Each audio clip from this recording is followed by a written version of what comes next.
Usaha kuasa hukum Saka Tatal sudah sangat maksimal pada persidangan peninjauan kembali PK yang dimulai 24 Juli lalu.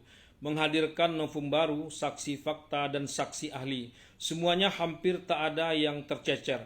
Mungkin hanya Dede yang tak hadir. Tapi Dede biarlah menjadi pamungkas pada sidang PK terpidana lainnya. Selebihnya sudah sangat lengkap, padat dan akurat. Kendati pihak termohon, jaksa atau penuntut umum menolak, membantah dan menentang semua novum baru, termasuk saksi fakta dan saksi ahli yang mereka hadirkan. Air mata pun tumpah berkali-kali. Kemarin giliran Deddy Mulyadi yang menangis saat ditanya tentang Saka Tatal yang masih belia menjalani proses hukum semua ini dan keluarganya yang begitu menderita menghadapi persoalan ini. Mantan Kabareskrim Susno Duaji, ahli forensik Reza Indragiri dan ahli pidana Azmi Saputra relatif mewakili pikiran publik yang menganggap pemidanaan 8 terpidana termasuk penangkapan dan pentersangkaan Peggy Setiawan, DPO-DPO-an mengada-ada, kendati sudah melewati proses penyidikan, penuntutan dan vonis yang begitu panjang. Kekeliruan itu terlihat nyata di depan matanya. Sebagai manusia biasa, semua orang bisa keliru, termasuk penyidik, jaksa, dan hakim. Tapi membiarkan kekeliruan itu tetap bertahan, itu bukanlah manusia yang biasa. Kira-kira begitulah catatan hukum saksi ahli Azmi Saputra, tapi sepertinya catatan hukum seperti itu tak dikehendaki pula oleh pihak termohon. Hampir saja terjadi bentrok yang tak perlu terjadi di ruang sidang jika tak ditengahi hakim dengan sangat bijak. Jaksa tetap dengan putusan yang sudah ingkrah seingkrah-ingkrahnya itu.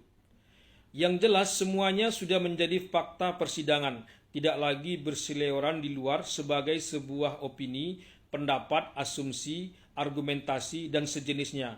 Entahlah apa pula hebatnya fakta persidangan ini, katanya karena dibuat di hadapan hakim dan di bawah sumpah.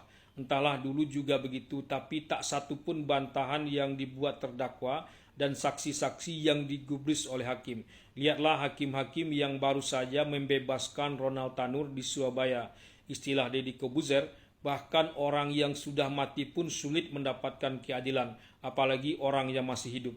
Memang sidang PK Saka Tatal ini dan mungkin juga sidang PK terpidana lainnya nantinya agak aneh, terutama saat mendengarkan saksi ahli dari pemohon. Mereka tak percaya kasus pembunuhan itu ada, apalagi terhadap adanya terpidana. Tapi mereka tetap menganggap seolah-olah kasus itu ada. Jadi mereka berpendapat terhadap kasus yang sesungguhnya tak ada, rekayasa semata, tapi dianggap seolah-olah benar adanya. Dan memang terpidananya sudah ada dan sudah 8 tahun pula mendekam di dalam penjara.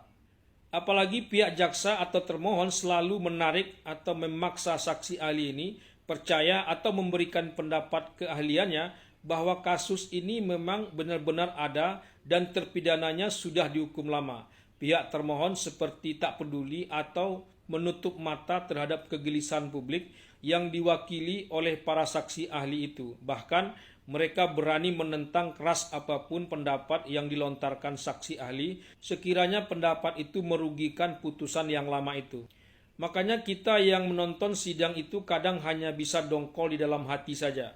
Tak ditonton penasaran, tapi ditonton bikin hati dongkol. Beruntunglah mereka yang banyak didoakan orang lain karena jalan kebenaran yang ditempuhnya.